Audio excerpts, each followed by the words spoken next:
बस्दाखेरि पहिले नै चाहिँ केटीहरूले यो हुँदैन भनेर लग्ने थालेको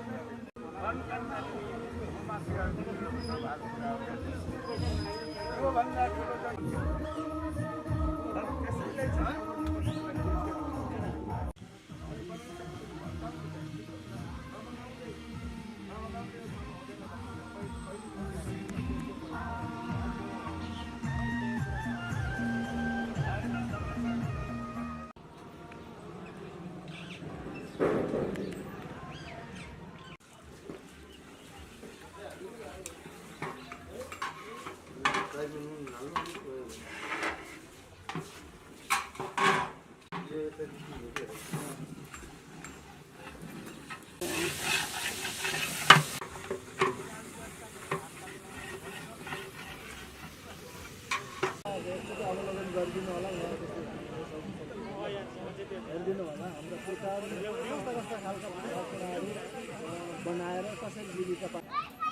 दैनिकी यहाँको भविष्य अझ सुखद अत्यन्त फलदायी र स्वस्थ सबैभन्दा महत्त्वपूर्ण कुरा स्वस्थ हरेक काममा चुस्त स्फूर्त रहन सक्छौँ।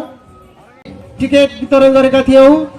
यो टिकटको पछाडिपट्टि यसलाई लेखिएको छ।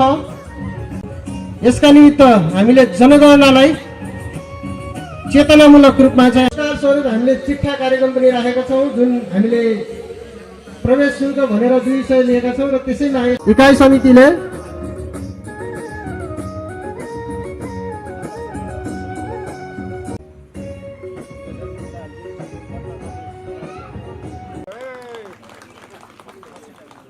हुन्छ। श्री केशबहादुर छन्तोल मगरज्यू भएका जोडिनु हुने अतिथिहरूलाई सम्मानका लागि तपाईहरुलाई फेरि बोलाउने छु। धन्यवाद।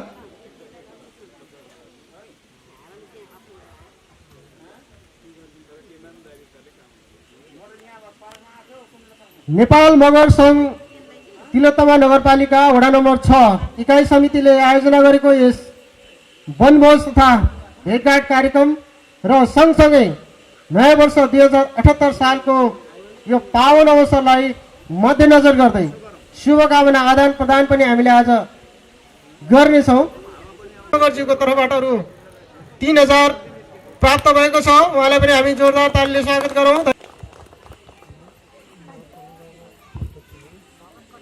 धन्यवाद। यस कार्यक्रमका सञ्चालकज्यू साथै नेपाल मगर संघ तिलोत्तमा नगर समितिका वडा नम्बर 6 का म गर्न चाहन्छु। सर्वप्रथम मलाई आजको यो कार्यक्रममा सञ्चालकज्यूले कार्यक्रम सञ्चालन गरिरहनु भएको छ। मैले के महसुस गरेँ भनेपछि हामीलाई उद्घोषण तालिमको अति आवश्यक छ र हामीले कहाँ कसलाई कसरी सम्बोधन गर्ने भन्नेमा पनि अलिकति फरक पर्यो कि भन्ने कता कता लागेको छ। यसलाई अन्यथा नलिनु होला। फेरि पनि हामीले उद्घोषण तालिम मार्फत यो कार्यक्रमलाई हामीले ठिक पार्नेछौँ भन्ने मलाई लागेको छ। सर्वप्रथम यही हामीले चाहिँ यहाँ एउटा ब्यानर बनाइएको छ, जो ब्यानरमा वडा इकाइ समिति भनिएको छ। वडा इकाइ होइन, वडा समिति हो, यति बुझ्दिनु होला। पहिला साबिकका गाउँ समितिहरू थिए, त्यति बेला साबिकका गाउँ समितिबाट वडा एउटा साबिकको गाउँमा 9वटा वडा हुन्थ्यो, त्यसलाई इकाइ समिति भनिन्थ्यो। भनेपछि अहिले साबिक छैन, 753वटा स्थानीय तह छ। त्यसमध्येमा 8000 समथिङ वडाहरू छन्। ती सबैलाई चाहिँ वडा भनेर मानिन्छ। एउटा कुरा।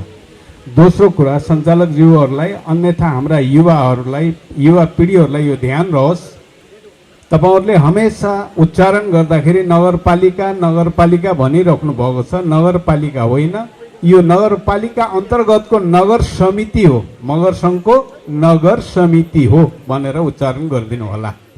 किनभने नगरपालिका भनेको त्यो ठाउँ हो जहाँबाट प्रशासन शासन लागू हुन्छ।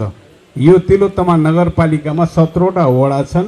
यो 17वटा वडालाई प्रशासनिक रूपमा सञ्चालन गर्ने एउटा चाहिँ तिलोत्तमा नगर छ, त्यो चाहिँ नगरपालिका हो। त्यस्तै 17वटा वडामा प्रशासन सञ्चालनको लागि वडा चाहिँ तहका निकाय छ, त्यसलाई पनि तिलोत्तमा नगरपालिकाको वडा नम्बर 6, वडा नम्बर 7 बनिन्छ। तर त्यस अन्तर्गतका हाम्रा मगर सङ्घ या संस्थाहरू यसमा चाहिँ नि पालिका भनेर उच्चारण गरिन्न, त्यसलाई चाहिँ नि समिति भनेर गरिन्छ भन्ने कुरा यहाँहरूलाई जानकारी म गराउन चाहन्छु। हमेसा उच्चारण गर्दाखेरि नगर समिति भन्दिनु होला। धन्यवाद।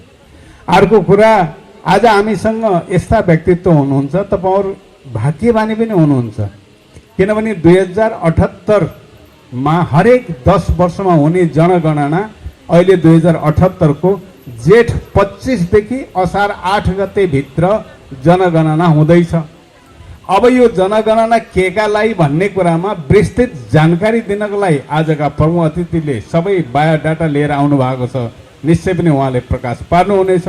फेरि पनि म केही कुरा राख्न चाहन्छु, के भनेपछि यो जनगणना किन चाहिँ यो जनगणना हरेक 10 वर्षमा भइरहेको छ। यो 2078 को जनगणना 12औं संस्करणको जनगणना हो, यानि कि 12.120 वर्ष भइसक्यो जनगणना भएको।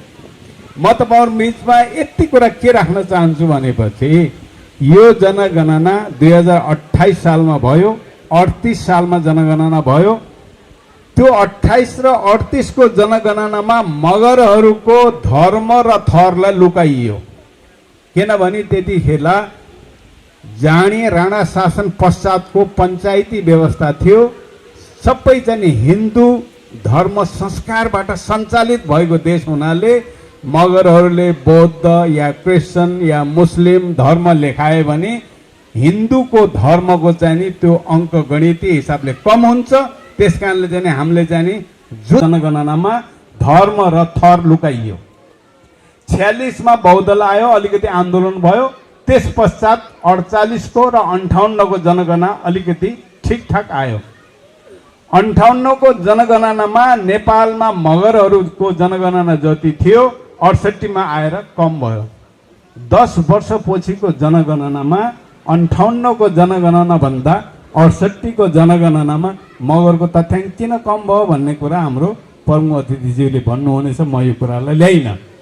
तर म एउटा कुरा के भनेर जान चाहन्छु भनेपछि यो जनगणना किन जरुरत छ भनेपछि हेर्नुहोस्, अहिले नेपालमा आर्थिक वर्ष 76-77 मा करिब 20 खरब रुपियाँ 25 खरब रुपियाँको चाहिँ बजेट विनियोजन हुन्छ। त्यो बजेट विनियोजन हुँदाखेरि 6 खरब रुपियाँ तकरिबन नेपालको उद्योग व्यवसाय तपाईँ हाम्रो करबाट उठाएर बजेट बनाइन्छ। त्यसमा 9-10 खरब रुपियाँ विदेशबाट आउने रकम जापानले यति खरब दिन्छ, भारतले यति दिन्छ, चीनले यति दिन्छ, अमेरिकाले यति दिन्छ भनेर तपाईँ हाम्रो टाउकोमा बोझ बनाएर बजेट विनियोजन गरिन्छ। तर नेपालमा जनगणना 10 वर्षमा गरिँदाखेरि धेरै जसो जनगणनामा हिन्दू धर्मावलम्बीमा भएको हुँदाखेरि, सबै हिन्दू धर्मावलम्बीमा जनगणना गाभिएको हुँदाखेरि के हुन्छ त भनेपछि मानव संसाधन मन्त्रालयबाट यो नेपालको 125 जातिमा कुन जातिको कति चाहिँ जनसङ्ख्या छ भनेर हेरेर मानव संसाधन मन्त्रालयबाट यो जातिलाई अब भाषा धर्मको प्रशिक्षणको लागि पैसा चाहियो भनेर चाहिँ छुट्याउने व्यवस्थामा हामी एकदम निम्न स्तरमा पुग्छौँ। किनभने तपाईँले सुनिराख्नु भएको होला, बुझिराख्नु भएको होला, कतिपय साथीहरूले हरेक वर्ष संस्कृत भाषाको लागि 20 करोड रुपियाँ छुट्याइन्छ। 20 करोड रुपियाँ संस्कृत भाषाको लागि छुट्याउँदाखेरि त्यो संस्कृत पढ्ने मान्छे कति आउँछन् त भन्दाखेरि उनीहरूलाई के भन्छ कपडा लत्ता अनि भत्ता दिएर केही मान्छेलाई बोलाएर त्यो चाहिँ नि 20 करोड रुपियाँ भजाइन्छ। लेकिन मगर सङ्घको मगरहरूको भाषा धर्म संस्कार संस्कृतिको लागि खै त पैसा हो। यही जनगणना तपाईँ हामीले सचेत रूपमा ठिक तरिकाले जनगणना नगराउँदाको फाइदा ती धर्मावलम्बीहरूलाई भएको छ, जसले गर्दाखेरि 84% हिन्दू भएको देशमा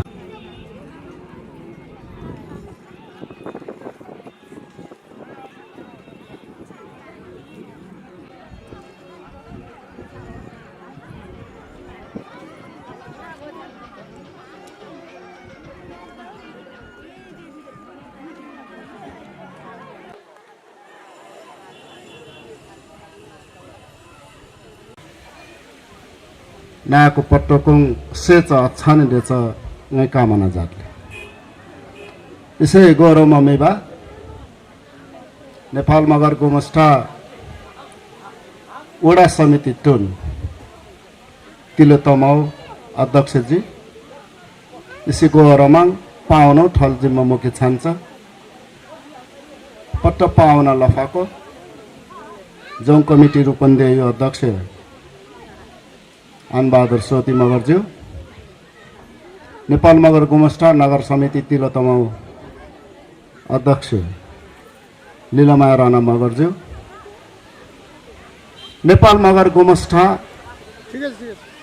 अथवा नेपाल मगर मास्ट गुमस्टा तिलोतमा नगर समिति अध्यक्ष तथा आदिवासी जनजाति युवा महासंघ केन्द्रीय सचिव लुम्बिनी प्रदेश इन्चार्ज राधिका शिरीष मगरज्यू र यसो गौरवमा राके छान्छ नाको पट्टाको केनाङ नेपाल मगर गुमस्टा मिचुटो कमिटी लाकी रंगाला लाकी नाको पट्टके नाको घासाङ न मेजर देले सिमिमे पाउ देले जेदो देले अभिवादन जातला नमस्कार जातला यहाँहरुको बीचमा केही शब्द सम्बोधनका क्रममा मगर भाषामा राखी हेर्दा कसैका अनुहार अलि उज्याला पनि देखिए कसैलाई अप्ठ्यारो भएको पनि महसुस गरे अब मैले मगर नेपाली छोडेर खास नेपालीमा बोल्छु म यहाँहरुको बीचमा यहाँहरुले हेर्न पाए भने त्यस्ता कार्टुन हेर्न पाए भने मगर भाषा जान्छन् कि जान्दैनन् जान्छन् अवश्य जान्छन् यहाँका मगर लगायतका तमाम भाषाहरू मैले भन्न रुचाउने खास नेपाली भाषा बाहेक सबै भाषाहरू कानुनी रूपमा बन्द छन् कानुनले त्यसलाई निषेध गरेको छ यो भाषिक विभेद हो कि होइन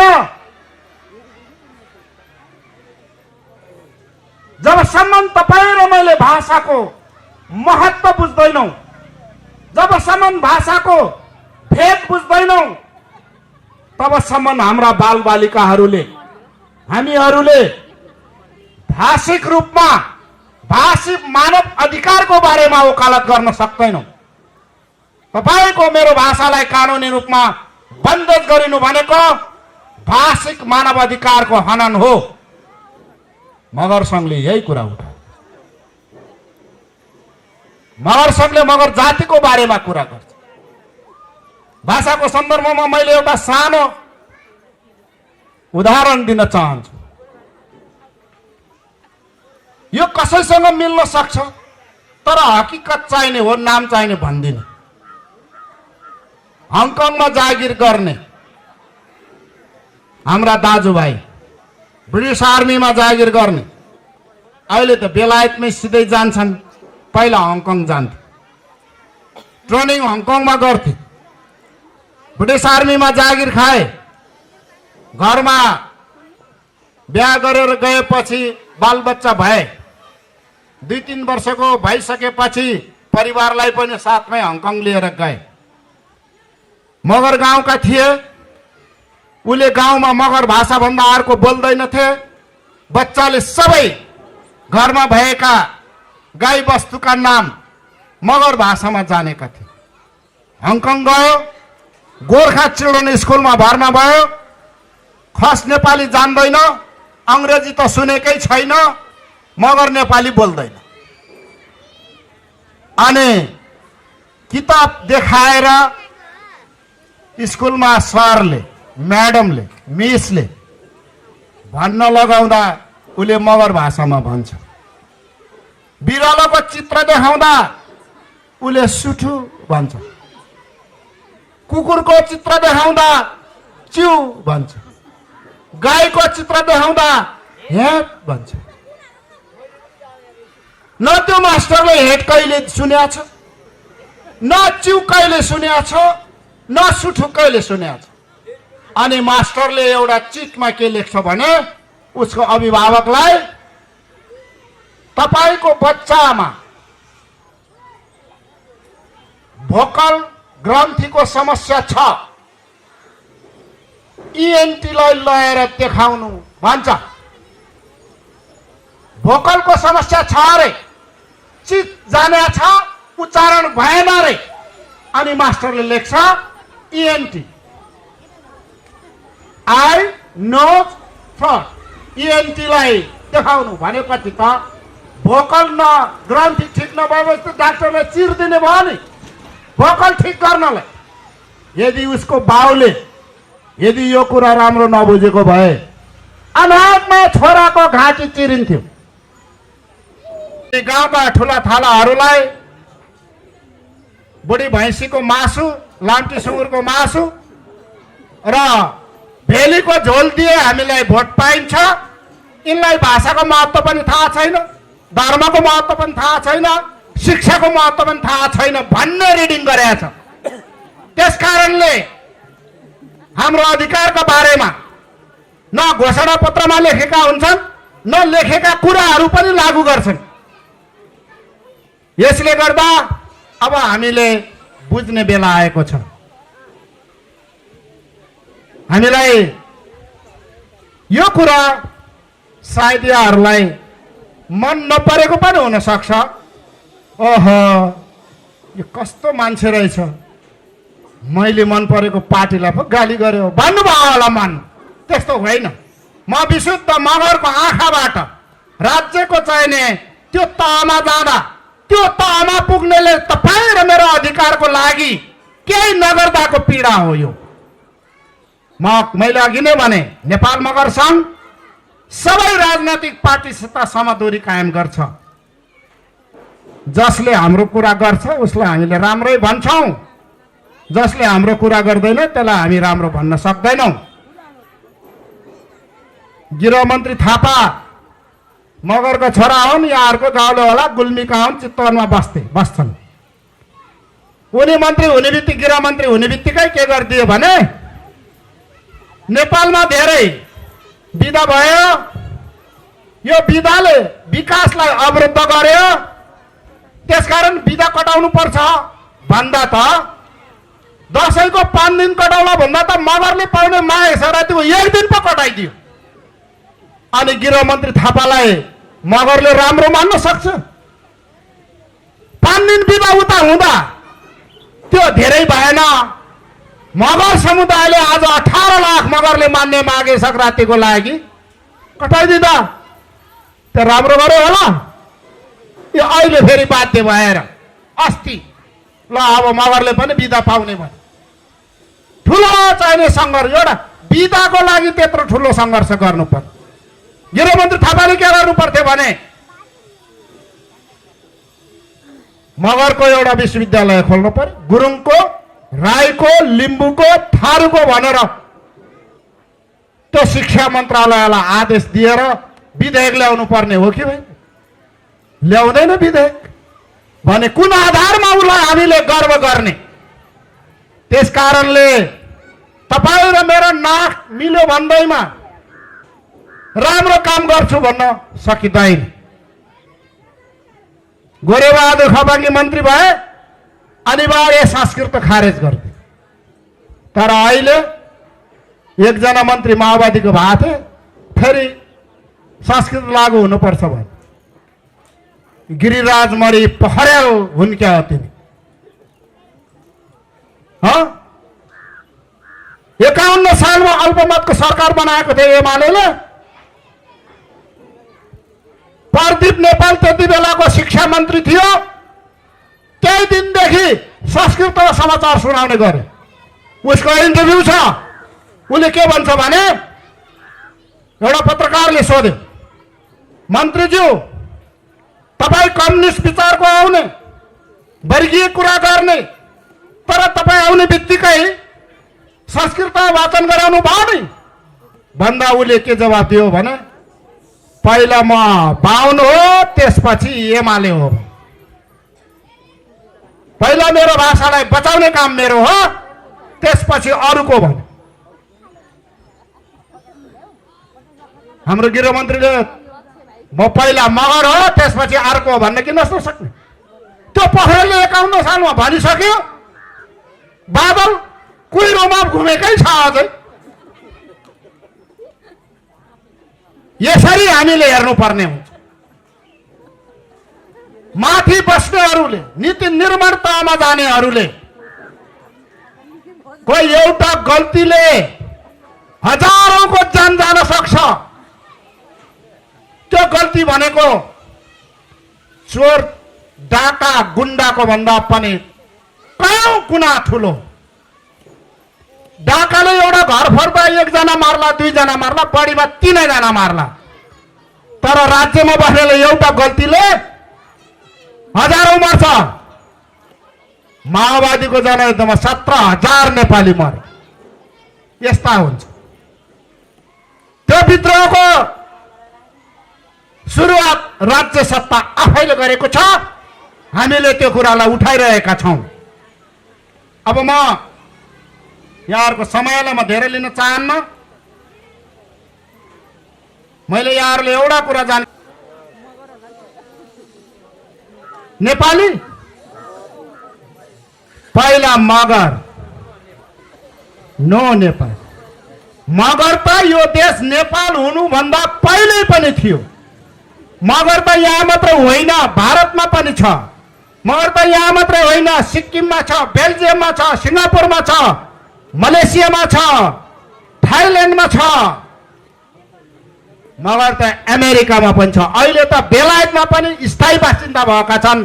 काउन्सिलमा टिकट लिएर त्यहाँको मेयर खाएका छन्।